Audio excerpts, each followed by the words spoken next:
27 রোজার রাতে সন্তান ফোন দিয়া বলে, বাবা আমি আগামীকাল রওনা দিলে রাত 2টা-3টায় গিয়া ঢাকায় নামবো, আমি সাহারি তোমাদের সঙ্গেই খাবো। মা বসে আছে, মায়ের সন্তানের বাবাও বসে আছে, সন্তান আসবে। রাত্র 2টা-3টা হয়ে গেছে, সাহারির সময় হয়ে গেছে, সন্তানের খবর নাই। শেষ টাইমে মা বাবা সাহারি খেয়ে ফজরের নামাজ পড়ে দরজার মধ্যে অপেক্ষা করতেছে, সন্তানের খবর নাই।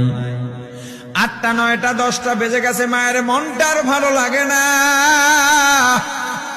স্বামীকে ডেকে বলে, স্বামীরে আমার সন্তান কই, আমার মনটা ভালো লাগে না, একটা ফোন লাগাও। স্বামী ডাক দিয়া বলে, চিন্তা করো না, ঈদের সময় যানজট থাকতে পারে, চলে আসবে। কিছুক্ষণ পর বাবার মনটাও ভালো লাগে না, বাইরে নেমে পায়চারি করতেছে। হঠাৎ করে একটা ফোন চলে আসছে। সন্তানের ফোন দেখে বাবার সে কি আনন্দ। ফোন রিসিভ করে যখনই সালাম দিল, অপর প্রান্ত থেকে সালামের উত্তরে সন্তানের কণ্ঠ পাওয়া যায় না। বাবা ডেকে বললেন, বাবা তুমি কে?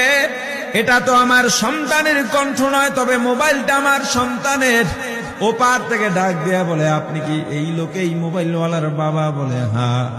আপনি এখনো বাড়িতে কি করেন? আপনার যেই সন্তান ঢাকা থেকে গাড়ি নিয়া 2500-এর দিকে রওনা দিয়েছিল, ওই গাড়িটা 2500 পৌঁছতে পারে নাই। পথিমধ্যে সংঘর্ষে রাস্তার মধ্যেই অনেকগুলো মানুষ মারা গেছে, অনেক যুবকও তার মধ্যে আছে, রাস্তার পাশে সাদা কাপড় দিয়া ঢাকা।